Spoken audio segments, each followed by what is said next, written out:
dönümüdür. Bütün şehitlerimize rahmet dileyirəm. Ve ayrıca Azerbaycan Büyükelçiliğimizin teklif ettiği hediyeyi bütün Türkmenler, Yörükler adına sevgili Abdullah Bey'e teklif edirəm. Onun bize sevgisinden, alakasından ve ilgisinden dolayı teşekkür ederim. Çok sağ olun değerli insan. Teşekkür ederim.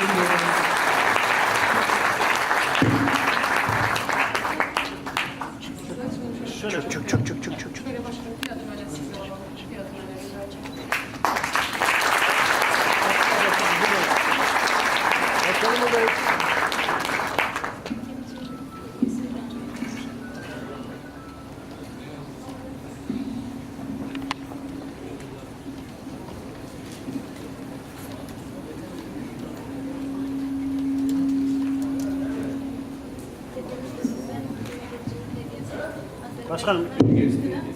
Başkanım. Azerbaycan Büyükelçiliği'nin hediyesi.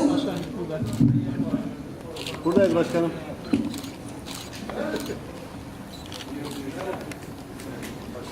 Çok teşekkür ederim.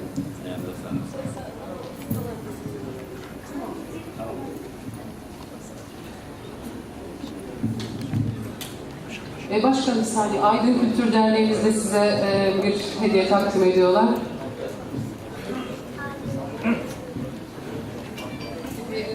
Evet. Çok değerli Büyükşehir Belediye Başkanım, Antalya'nın ilçelerin belediye başkanları, çok değerli Antalya Yörükler Derneği Başkanım. Gerçekten bu tabloyu görünce gözlerim yaşardı. Ben de bir emekli öğretmenim. Aydın televizyonda 13 yıldır siyaset ağırlıklı program yapıyorum. Bir yörük çocuğu olarak tüm partilerin bir araya geldiğini burada görmekten çok büyük mutlu oldum. Umuyorum Türkiye'ye bir örnek olursunuz.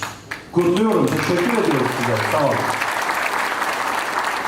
Ben de Aydın Tarih Kültür Derneği Başkanı olarak Sayın Başkanıma çıkarmış olduğum 3 tane Türkiye'de çok önemli olan eseri takdim etmek istiyorum.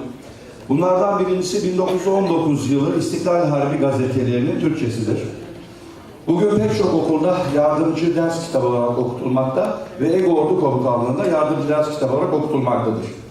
Diğeri ise 1920-21-22 yılının milli mücadeleyi destekleyen Osmanlıca gazeteleri tercüme ederek topluma kazandırdık. Üçüncüsü ise Türkiye Cumhuriyeti'nin özetidir.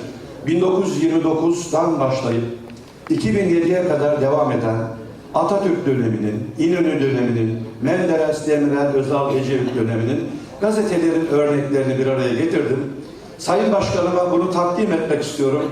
Gerçekten sizler, Sayın Büyükşehir Belediye Başkanım, belediye başkanlarım, Sayın Başkanım, Türkiye'nin yüz aksınız. Teşekkür ediyorum size. Sağ olun, var olun.